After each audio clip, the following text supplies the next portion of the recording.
Good morning, good afternoon, good evening. Welcome, one and all. I can see some usual suspects. I'm just going to move this microphone a little bit nearer. There we go. I can see some usual suspects. Great to have you on board. Christian, Simon, Pierre, Napheet, Srikanth, and Expo Code. Who's Expo Code? I'd love to know. If you want to, please type your name so I know who you are. Robertino, good morning to you.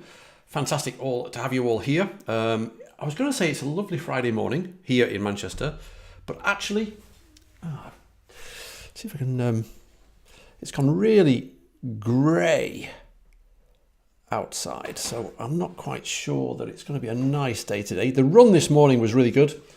It was before it started getting really overcast. It was nice and cold.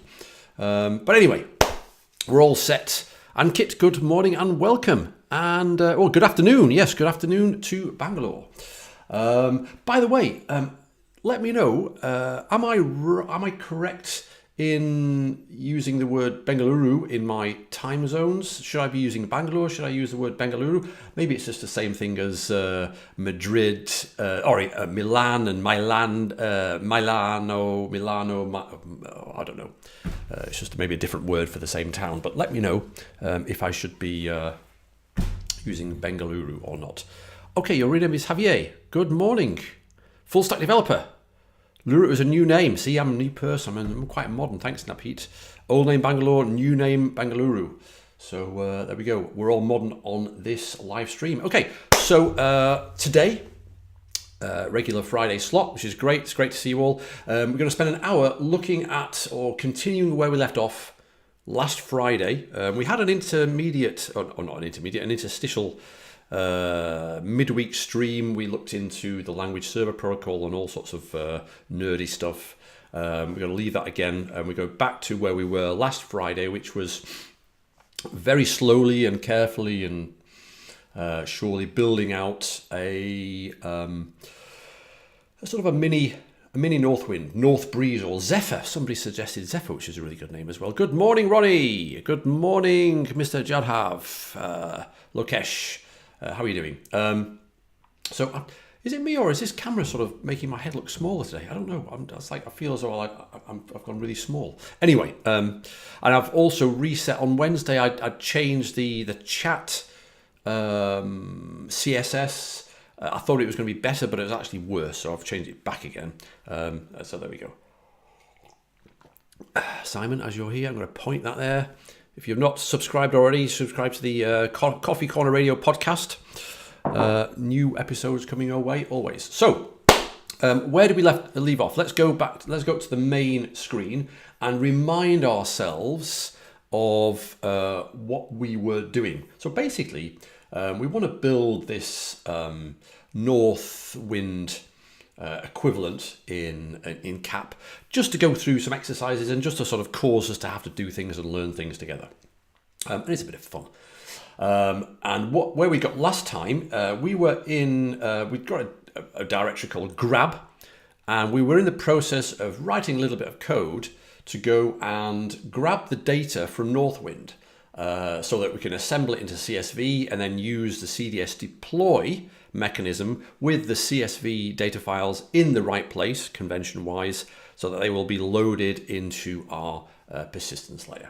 I hope you're okay with this. Let me know. Nice mug. What, me or the mug? Both nice mugs. Me, two mugs here. Let me know if this is going sort of too slow and careful. But I personally think that we're not rushing. We got all year. We can do all sorts of different things. Go off piste here and there. So where did we get to? Good morning, Sitoki. Good morning. Fun fact: Coffee Corner Radio is partially the reason there will be an SAP Inside Track in Oslo this summer. Amazing. Tell us more. Tell us more, Ronnie. Flavio, good morning. Hello. So tell us more, Ronnie, on the chat.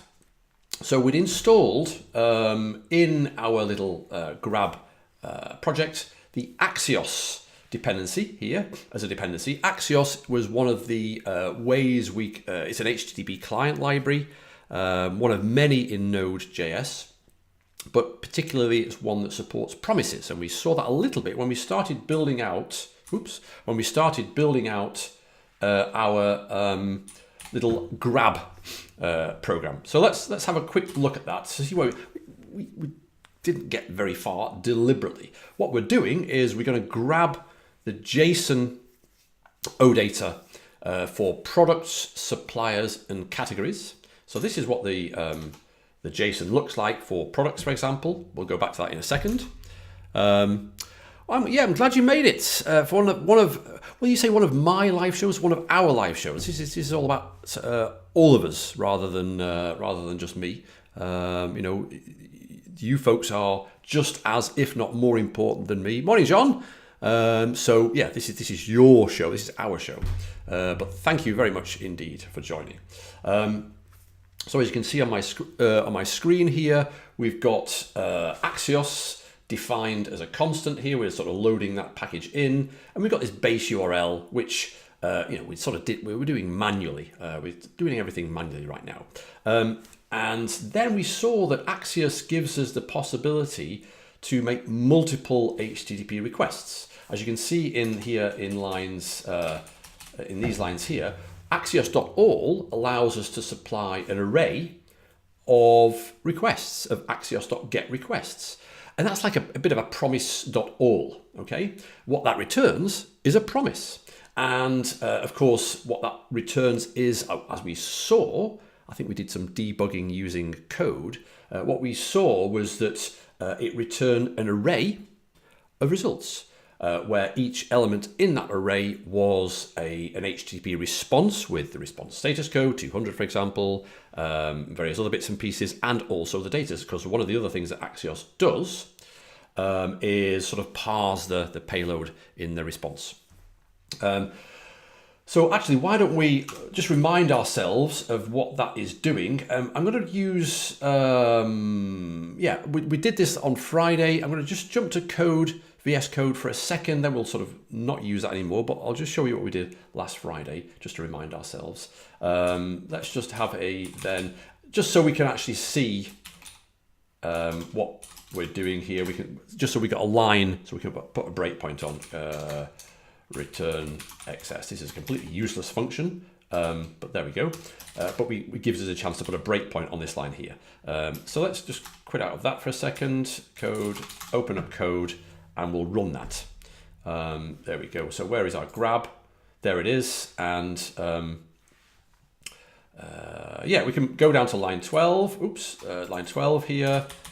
Put a breakpoint with F9. Run that in debug mode with F5.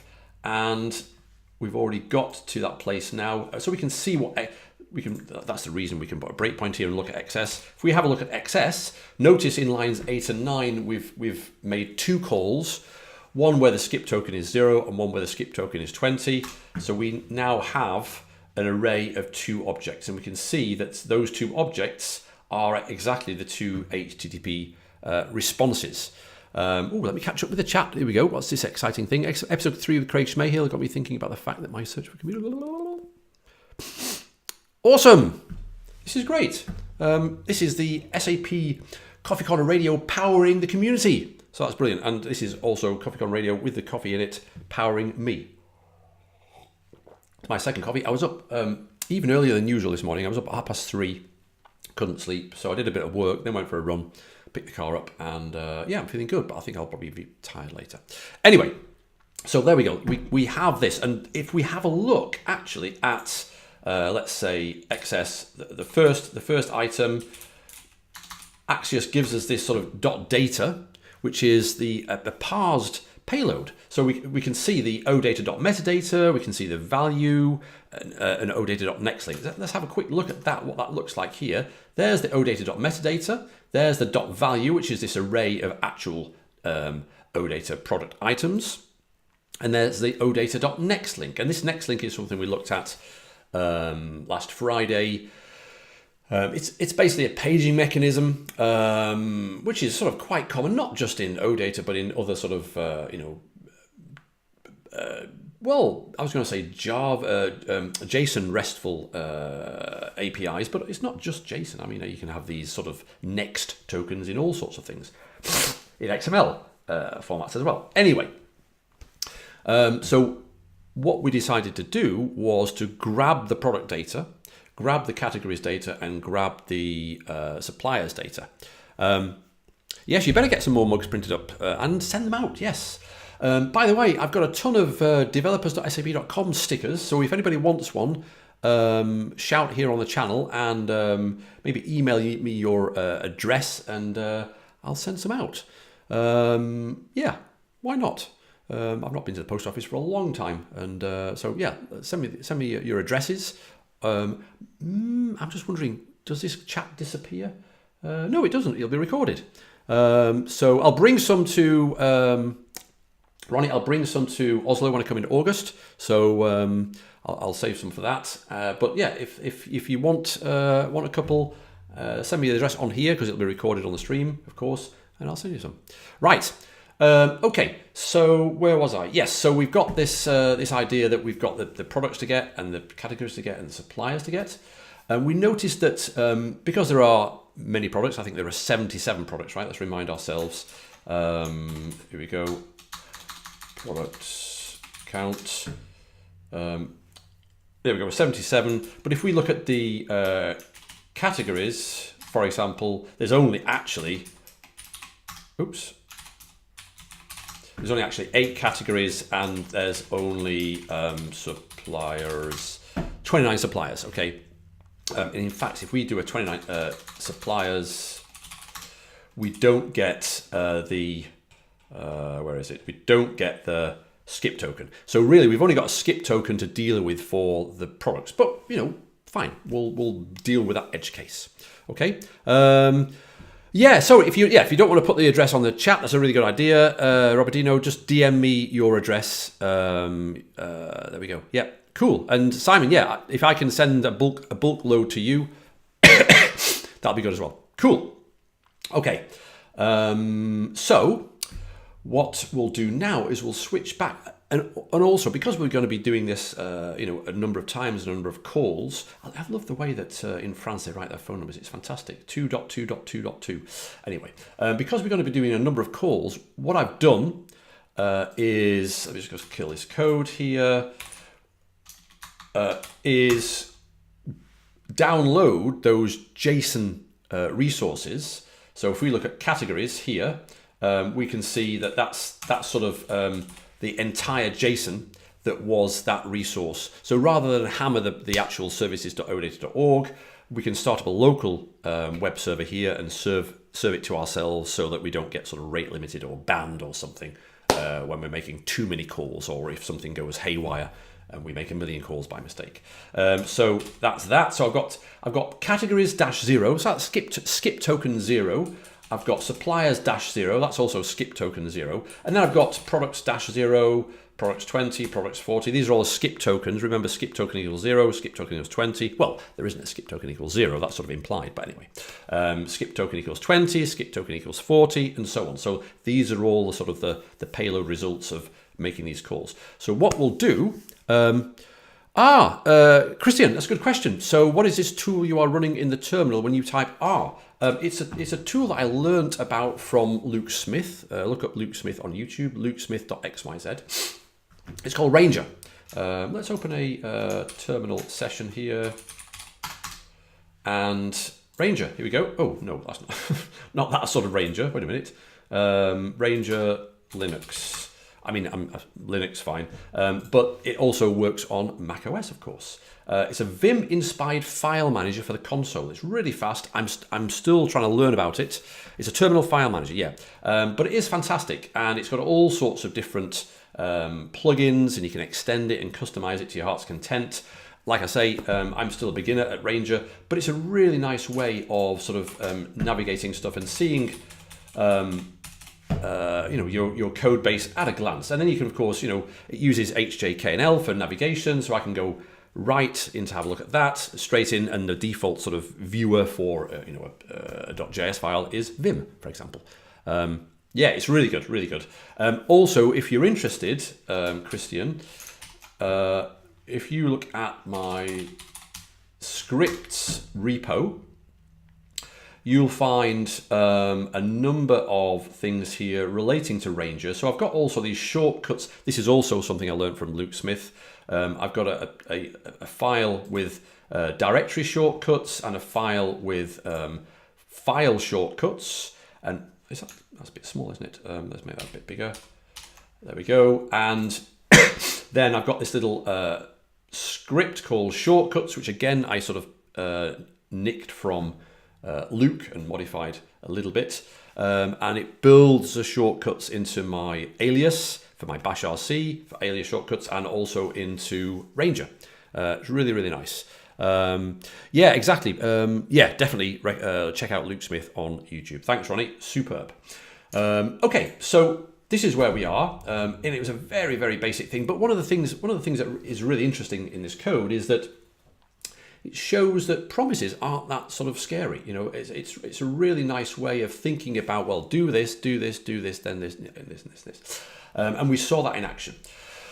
So what we'll do is we'll start to build this out and enjoy doing that. So what I'll do actually is I will go here and quit out of this. I'm going to go into the data directory. Those are the things here.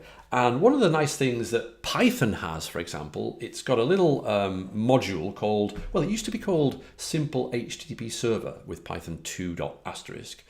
Python 3 minus version. Yeah, the default Python on macOS is Python 3. You can actually get Python 2 as well, 2.7. Okay, but by default it's Python 3, and the module has changed. So if we say Python use module http.server, it will start a local server serving stuff from that directory. And so if I then click on that, bring that across, you can see that it will give me a directory listing and it will serve these files, which is really nice. Now, if I click on this, because of the simple sort of aspect of this HTTP server, it's not going to serve up the right MIME type for this. I think it gets MIME types from the extension, but because there's no extension, it's not going to serve it up as JSON. So the browser is going to sort of give it to me to download, which is sort of okay, fine. We'll leave that for now. But we know we can actually serve them to ourselves. So we're not going to hammer Northwind too much. So that's what I like to do. Sort of keep myself to myself. So we got that working. So now what we'll do is we'll go into our grab program. Program, that seems a really old-fashioned word these days. Into our grab script. Start using Python 3, not Python 2. In fact, I wanted to show you something. We'll come to it shortly, but there's a really interesting difference between, well, lots of differences between Python 2 and Python 3, one of which I came across just this morning. So we'll have a look at that. So let's change this base URL. In fact, let's just add this here and just point instead to localhost 8000 products dash, okay, which is the sort of the pattern. I want to try and run this script again as it is, just to make sure it works. Oh, hello, Unseen Energy. Thank you for subscribing. That's fantastic. And welcome, by the way, as well. So let's just save that. What I'd also think would be nice to do is to use NodeMon. We'll try and avoid using VS Code. Not that VS Code is bad, it's fantastic, but let's just sort of do things in the terminal. Again, my ultimate goal is to do all this on an original hardware, not software emulated VT100 from DEC. I've got a number of terminals upstairs that I've collected over the years. So anyway, that's God, I'm digressing. So we've got the base URL +0 +20. We'll automate or we'll make this a little bit dynamic shortly. But let's just run that. But we'll also let's just open up another window here. Oh, sorry, another pane in Tmux. We'll install NodeMon, which is the thing we used in episode 0. Okay, so npm install as a dev dependency nodemon, which should be quite nice. There we go. Come on, nodemon. I'll have some coffee while we're waiting. Since we did that, oh, that's a wave. I just realized, I'm trying to think what that O and then a / was. It's a wave. I'm not with it. Yeah, okay. Hello, Unseen Energy. Hey, good morning, Gary, as well. Okay, so we've installed nodemon, and we'll run nodemon. Okay. Yeah. So it's. I mean, I don't want to install it globally, so it's only locally. So it's in the node modules directory in nodemon bin. Oops, bin nodemon.js. In fact, there's no in. Of course, yeah, we need to say grab.js. There we go. So by default, it's going to look for index.js to look at and restart, but we've called our thing grab.js. Okay. So there we go. Console.log. Yeah, I mean, I suppose that's fine. Let's just go across here and let's just get rid of this thing. We don't need that. Yeah, okay, so good. It's restarting, which is fine. And that's fine. So that's working. That seems. Oh, is it working? Let's just see. Actually, just kill that for a second. Node grab.js. What am I doing here? What am I doing wrong? Grab.js. Let's have a look. Products, localhost, base URL, axios.get. Is that actually working? Localhost 8000 products. Products -0. Oh, sorry, I'm on the wrong screen here. There we go. Product 0. Error response 404. Why is that 404? Ah, it's because it's wait a minute. What's going on here? Products-0.json. There we go. Okay, fine. It is working. Nothing found. Okay, that's cool. Okay, so we've got now our locally served data, and we've got nodemon running as well.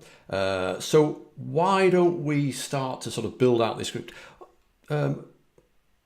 Actually, what we should do is just double check that the data is, good morning, the data is being grabbed. So let's say, actually, and again, this is what we briefly touched on last time.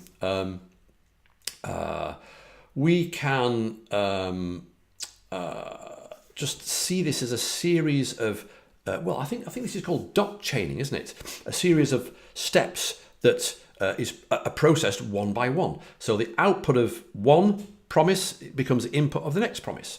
So we're returning here in this line here, line 12, we're reducing, what we did was reduce over the value arrays, which is the array of 20 products at a time, reducing over that to just create, to concatenate everything into a single array. So actually what we should be able to see here is xs.length,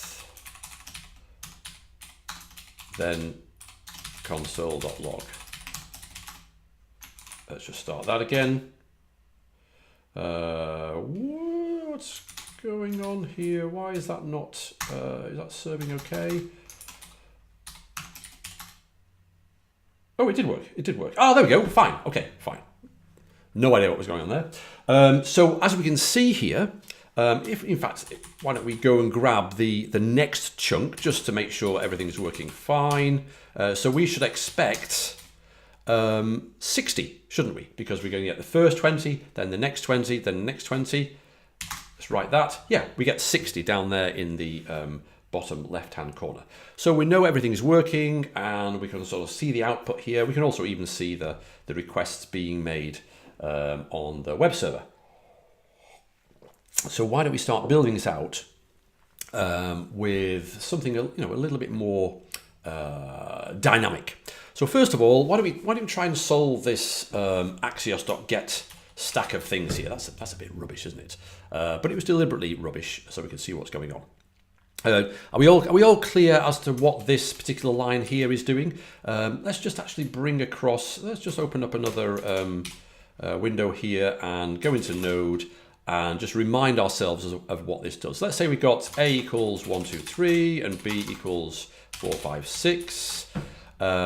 We can say, for example, well, actually, and then stuff equals A, B. So so stuff is an array of arrays. If we want to sort of flatten those two arrays, in this case, into a single array, so imagine 1, 2, 3 are the products from the first batch, skip token 0, and products 4, 5, 6 are the products from the second batch, the skip token 20. We want them all in one array.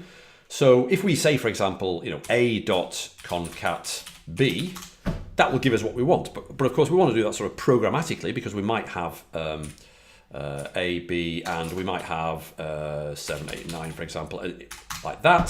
So we've got 3 there, stuff. So we can say, so instead of having to do A.concat B.concat C, I wonder if that works actually, cat C. Oh, yeah, of course there isn't a C. What a fool. So what we can do is we can actually use a reduce. Reduce works over arrays. So if we say, for example, stuff.reduce, reduce takes, of course, a function, and that function takes an accumulator and a thing, as a thing that it's iterating over. And the accumulator, we want to start out the accumulator, the first value, the initial value of the accumulator. I'll come back to that in a second, Manuel. Excuse me. The accumulator, the initial value for the accumulator is the sort of the second parameter that we pass to the reduce function. So here we go. It's like that, right? So now we have the actual block of the function itself. So all we need to do is the accumulator.concat x. Okay, and there we go. So that sort of iterates over each of the elements in the stuff array, which is the 1, 2, 3, then the 4, 5, 6 array, then the 7, 8, 9 array. It will take that small array, that's a subarray, let's call it, and concat it with whatever A is at that time. And at the start, A is nothing, so it'll concat into nothing, which is then 1, 2, 3, and then that becomes then the accumulator for the next time around. So we got 1, 2, 3 in A, and we have 4, 5, 6 in X, and so that'll concat that one, and that becomes 1, 2, 3, 4, 5, 6. And then the next time around, when we iterate to the third item in the array here, in the stuff array, we got 1, 2, 3, 4, 5, 6, and concat 7, 8, 9. So that works really nicely. Anyway, sounds like it's a good conversation there. I'll leave you to discuss that for now. I'll get on with this, which is brilliant. This is perfect. Async await and promises. It's a really good discussion, actually. So we've got our reduce here. So what we'll do now is we'll start to think about let's get rid of that and that. We'll start about getting rid of sort of this sort of static list of calls, and instead generate a list of calls. Now, this is where we come back to Python. One of the really nice things about Python is the whole sort of iterable story and the generators as well. And hello, Thomas. Hello. Welcome, Thomas. That's a very nice little emoji. Is that what you call it? Emoji there. Thomas458. Welcome to the stream.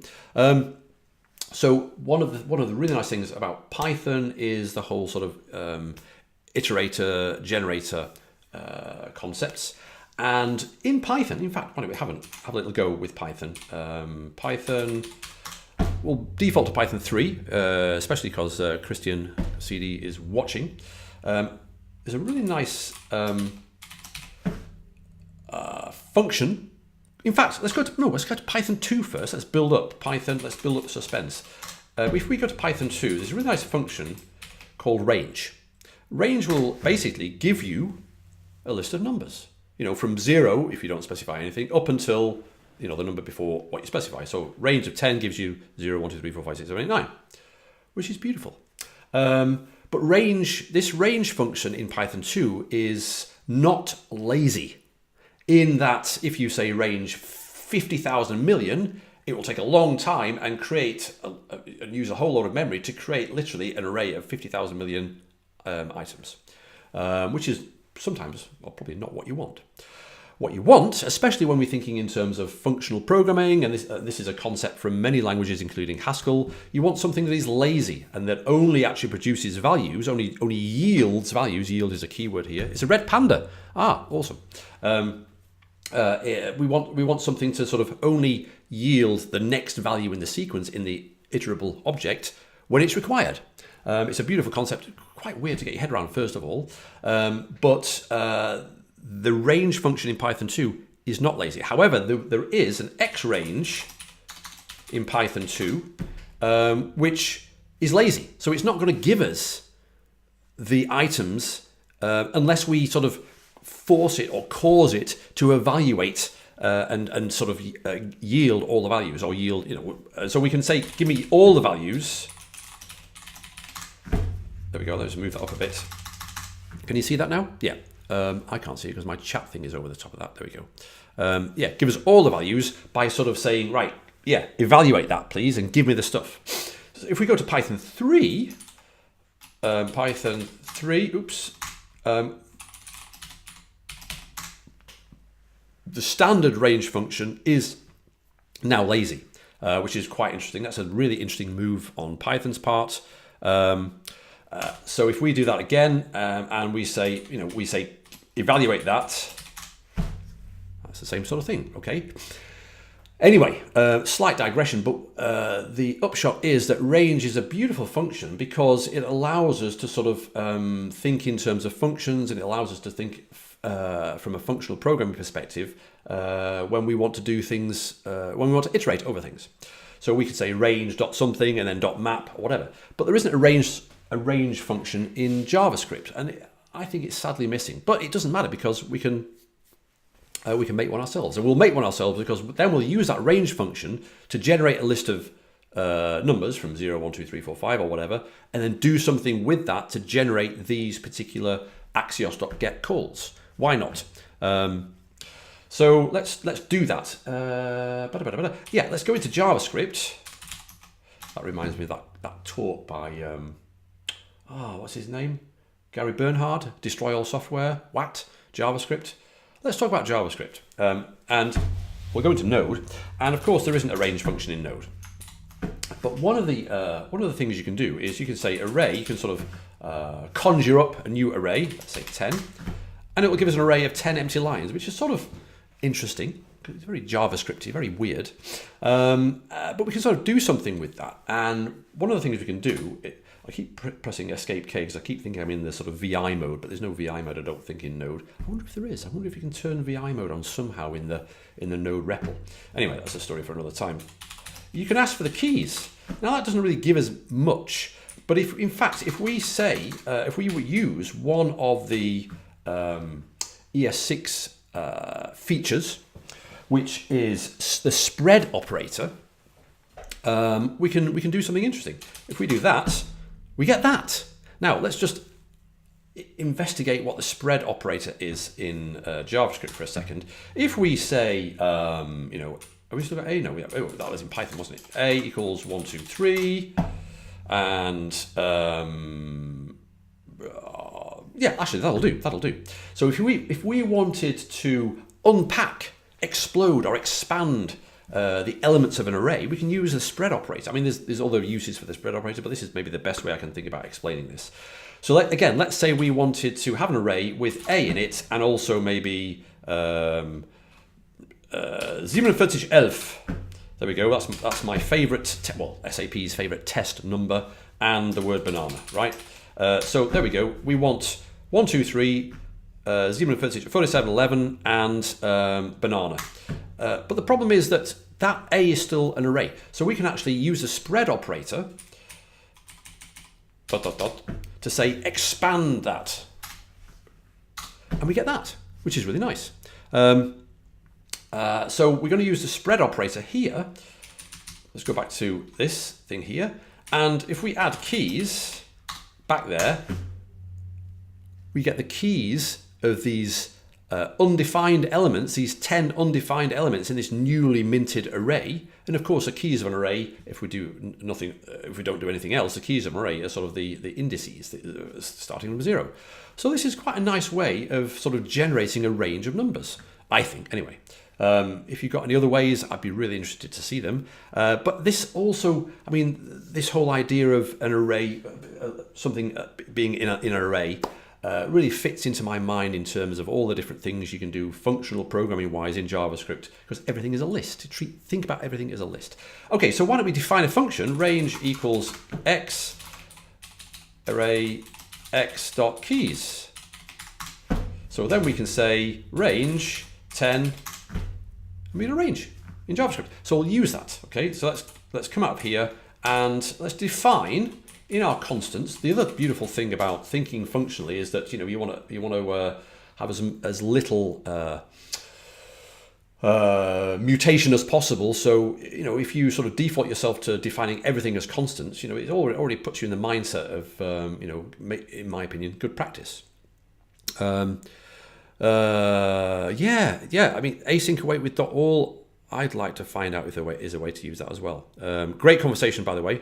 Thank you, John and Emmanuel, and Thomas as well. Cool. Okay. So are we all still good? Are we all still following on here? I know that we're sort of taking our time, and we probably won't even finish this bit. But let me know in the comments right now if you would prefer me to go faster and sort of jump through this stuff, or dig in like we've been doing with the Python REPL and the JavaScript REPL.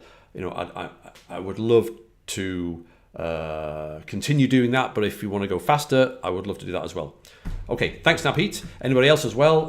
Just feedback is really, really important. I could use that a lot. So let's define the range function equals, what was it? Range takes an x, and I'm going to use the fat arrow operator, of course, and we'll return, using the spread operator, an array of that size. There we go. So we've now got a range. Okay, so why don't we think about using that now? I think that's a good thing. Where's my coffee, by the way? Yeah. Why don't we say here? Let's get rid of this. Yes. .all. Oops. Now, what we want to do is we want to generate a range of numbers from 0 through to 4, because we've got, where are we now? Let's go across here.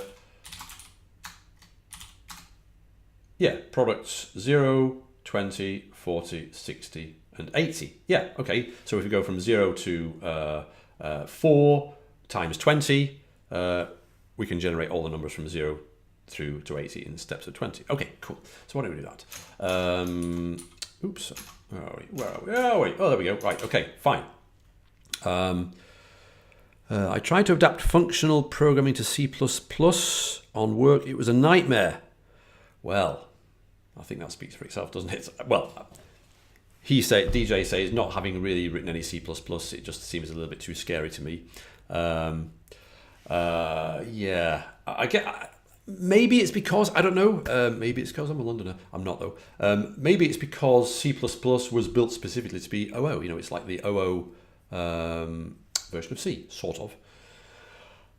However, that being said, I mean, Java, is super OO. However, with Java 8, we started to see the advent of lambdas and other functional programming aspects. So, there is hope for C++. He says. That's a very bold thing to say. But anyway, so why don't we use the range function now to generate a list of calls. And we'll just stick to products for now. So let's say range, and we'll have 4. Again, we're still doing this a little bit sort of manually, a little bit sort of statically, but we'll sort of build this out as we go. Range.4. And of course, what can we do with an array? We can map over that, okay? So we can say map, and then for each iteration of the items in this range, so it'll be 0, 1, 2, and 3. In fact, we want range of 5, don't we? Well, range of 5? Yeah, 0, 1, 2, 3, yeah, 5. What is it for? Tell you what, my brain's not working. Let's just go into Node again. Ooh. Look at that. Also, the really nice thing about the Node REPL is it's got a command history. I think we looked at that briefly when we looked at the the CDS REPL as well, didn't we? So there we go. So we can arrange for.map x console.log x times 20. Yeah, okay, we need 5. Fine. So let's keep that there for now. 5. Okay, so then we want. See what I did there. So I've been using Vim for a long time, and what I did just then to get to the end of the line to continue was $ end of the line, and then A for append. But actually, what I should have done is just capital A, which will go to the end of the line and start appending. And I was thinking, why is my muscle memory for Vim still not as good as it should be? And I think it's because I have to use all sorts of other environments where I don't get the Vim key bindings. For example, I've got to use, I use GitHub a lot, and in GitHub you can edit a lot of comments and issues and everything. And there's no sort of Vim key bindings for that. The only other place I've got Vim key bindings is in VS Code. I have to use Outlook, unfortunately, but there's no Vim key bindings there.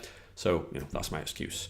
So anyway, so we can say here, what does it look like here? Oh, there we go. Yes, Axios.get. What does Axios.get look like? Just the URL, isn't it? So it's basically base URL plus x times 20. That should work, shouldn't it? There we go. And there's the all. Let's just see what that does. Of course, connection refused because the web server is not running. There we go. Let's try that again. Ooh, it worked. My goodness me. There's down there 77. And we know there are 77 products. So that works pretty nicely. And if you're not used to the way this sort of thing looks, don't worry, you will get used to it. I think it's a really nice way of thinking about things. And also, for me, this whole thing appears to me or feels more solid state. There's nothing moving here. We're not doing a for loop and sort of modifying variables and everything, loop counters and so on. So why don't we continue and sort of flesh out this a little bit better. So let's go up here, and we've got 3 entities, haven't we? We've got products, suppliers, and categories. So we'll have entities, and we'll create a map here of products. There we go. Okay, and suppliers, categories. There we go. That's a sort of one way of doing this. I think let's get rid of this here. Oops, there we go. That'll do. I think one thing we could put in here. 5 tokens. Well, there's 4 tokens, so we'll calculate that a little bit later. Tokens 1 and tokens 1. Okay. I think that's a nice way of sort of defining what we want to grab. And then we can, what I think we should do is, rather than have this as the thing that gets executed, let's turn this into a function. C++ does have functional stuff. Okay. Since 2011. Okay. Multi-paradigm. Yeah. Claims to be I've never thought of C++ as multi-paradigm. But again, I stand corrected. I never realized that C++ had functional stuff in it. I guess Java would be calling itself multi-paradigm now. I think Python. I think one could call Python multi-paradigm. I mean, Christian, CD, you program in Python quite a lot. Would you call Python multi-paradigm? Would we call JavaScript multi-paradigm? I guess we could. We can program imperatively with it. We can program functionally with it. You could program object-oriented or oriented with it from a prototype-based inheritance rather than class-based. But mind you, with ES6, I think there's also some sort of syntactic sugar added, so you can do sort of class-based OO. I mean, why you would want to do that, I have no idea, but you can do that maybe in JavaScript. So yeah, let me know if any of you folks write in Python. Would you call Python a multi-paradigm language? I would love to know. So let's turn this into a function that takes the name of an entity and then does that same thing. Yeah, actually, okay, let's do that. So let's go here and we'll say grab. Let's call a function grab is a function that takes a single parameter we'll call it entity, and then we start to call this thing here. So let's just move that across a little bit. Let's make that oh, sorry, wait a minute, I thought I could actually in tmux, wait a minute. Oh yeah, of course, there we go. It's the key binding is Control A, which is my leader key, and then capital H, not Control H, to sort of move it left or move it right. I'm losing my mind. I'm not enough coffee yet. Oh, my camera's fallen down. There we go. It's getting too exciting. Oh, that's better. Right. Okay. So that is that there. That takes an entity.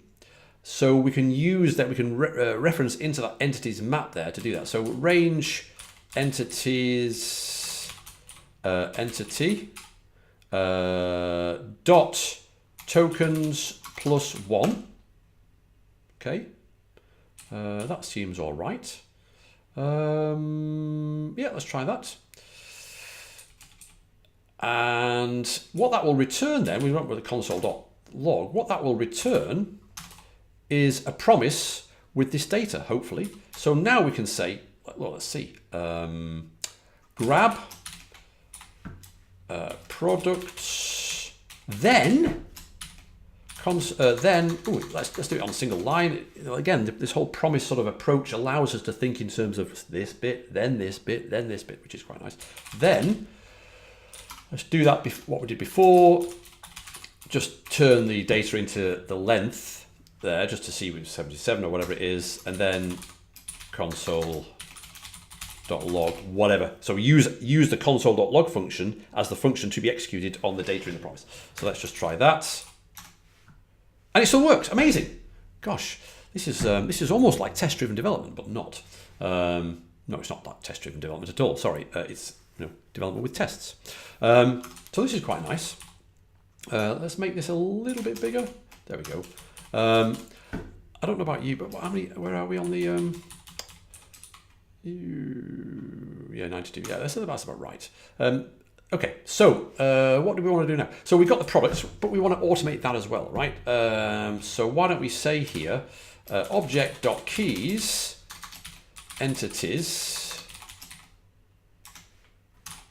Why don't we even have that, right? Object.keys .map. Well, in fact, let's just do that for a second. There we go.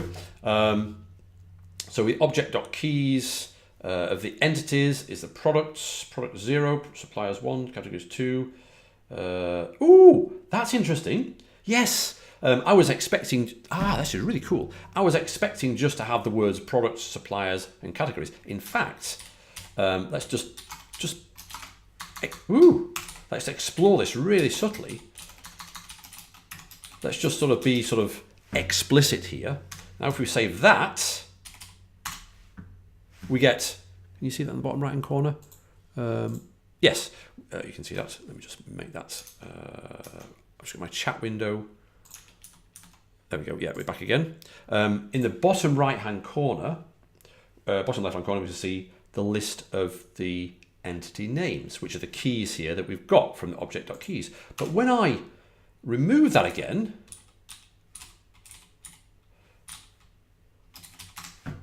we get a line. Each line has 3 things. It's got the name, the index, and the entire thing that it's iterating over. And that's actually standard. We just happen not to normally use that. And of course, console.log will log whatever it's given. And map will expect a function that takes at least one argument. So that's so actually the function that map takes really has three parameters. The thing that's being iterated over, the index of that thing, and the whole thing and the whole array that thing is from. And we can see that there. That's super interesting. Nice. Okay, so we've now we're sort of now on the way to say, well, map. In fact, we don't want map. We want for each entity, grab entity. Then console dot. Then yeah, actually that'll do. Then console dot log. There we go, and we get a ton of stuff here. So we're starting to think in terms of something a bit more dynamic. Okay, so why don't we now start thinking about writing those files out? I need some water actually.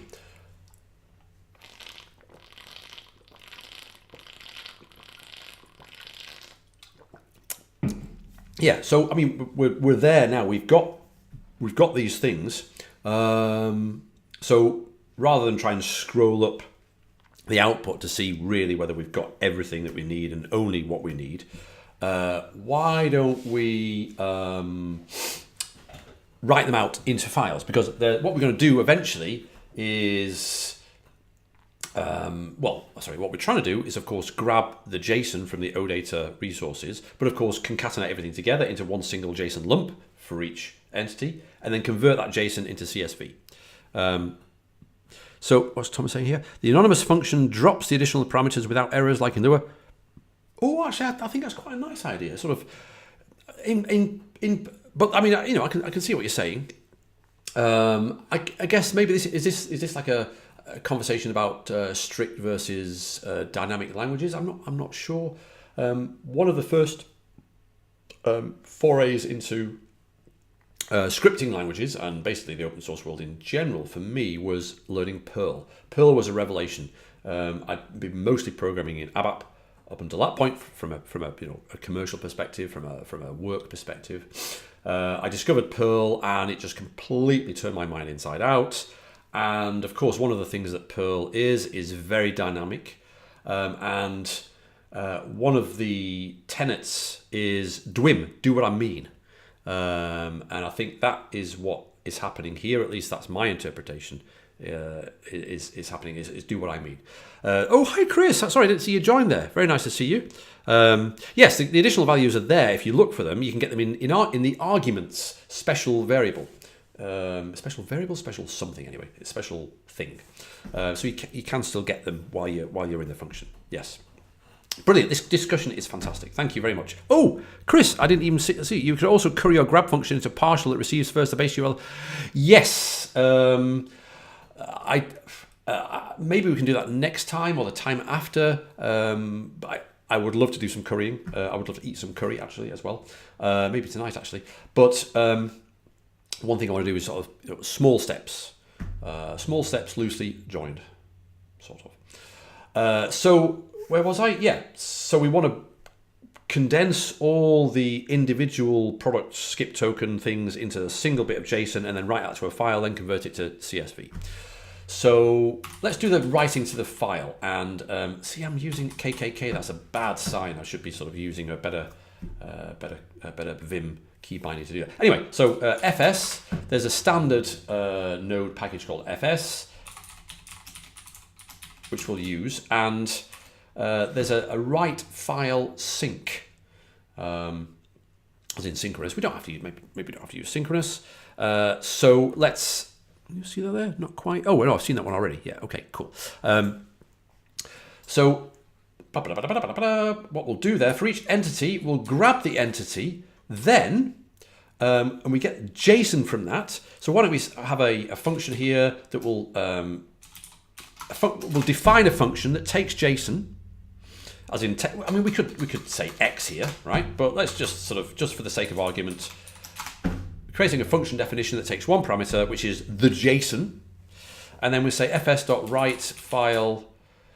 Oh, what I should do, actually, I haven't got it here. I won't do it now. But what I should do is start a JavaScript language server and then use the language server client to point to that JavaScript language server. So I could actually maybe do command completion, omni completion, so I could do write file sync and get that sort of completed for me. Anyway, file sync, and the file, we want to put it in the data directory. We want to put it sort of back in where it came from originally, type thing. And we'll call it entity, oh that's right, entity dot JSON. And the write file sync takes two parameters here, where you want to put it and also the content. Oops. Ooh, that's it. JSON there. Okay, fine. Yeah, I think that looks okay. Why don't we just add that, oops, on another line here. JSON there, and then there, and then there. Yeah, that looks a little bit better. Ah, now, what the hell's going on here? I think something's working, right? But I think that something's working almost too well. I'm guessing that the nodemon. Ah, yes, the nodemon is seeing the file. Well, let's have a look. List data, and we've got the products.json. Yeah, we've got some .json files. So these JSON files are being created.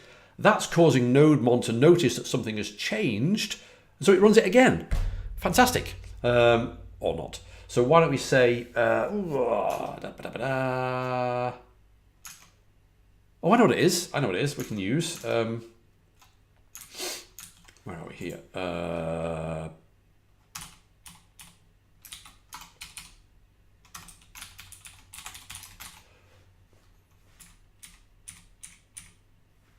Ignore data. Ignore the data directory. I think that should do what we want it to do. Good. Okay, it's not going crazy now. So let's just trigger that one more time. Cool. Okay. So now, why don't we quit out of there and have a look in our data directory. Products.json. Yes. It's not quite right, is it? Products.json is open square brackets, object, object, object, object, object, object. What we've forgotten to do is actually turn it into JSON. We're just writing out the actual JavaScript object, aren't we? Nodemon sees the file that gets written. Yes, Ronnie, you're right. You're not too slow. You're right. And we've got that now. We fixed that with the minus ignore. But we also need to fix this, right? So when you write out a JavaScript object, it of course uses the toString, and if you write, in fact, let's do that. Let's do one of these again. Go into node, a equals name banana console.log a. Will that do it? Yeah. Oh, name, but okay, no, in the REPL it'll do it properly. But if you write that out, it'll be object object. So what we need to do here is to go back into our grab function and JSON. That's not JSON, is it? So let's go down to here. Then x JSON.stringify. Oh, there's a bad smell. X JSON.stringify x. Who's that ringing? It's my wife. I hung up on my wife. Oh God, I'm in trouble. I think she's forgotten I'm doing a live stream. One more minute. So that's a sort of a bad smell. Okay, we'll do that right now. Okay, and then have a look at the data products.json. Where is it? JSON. That looks better, doesn't it? But that's a bad smell because actually all we need to do is pass it the function. How beautiful is that? Just stare at that for a little bit and it's just wonderful. So we've fixed that now. So really, in products.json, we now have the JSON. And in suppliers, we've got the JSON of the suppliers. That looks like products, in fact. So we're doing something right. But we've got products there, which is fine. So there we go. We've reached the top of the hour. I think we've made some good progress. We've got a nice little program here that's sort of coming together fairly nicely. That's what it looks like so far. Thank you so much for making this interactive and fun and interesting. We'll continue to build this out a little bit. The next thing we need to do is to fix that other little thing with the suppliers. Make sure we create all the JSON files, convert them to CSV, and then start loading them into our Northbreeze service. But I hope that was fun. Let me know in the comments, or let me know on Twitter. And don't forget, if you want any of these stickers, send me your address by Twitter DM. If I'm not following you, give me a shout. Sorry if I'm not intentional. And until next time, have a great weekend, and see you on the stream next time. Bye.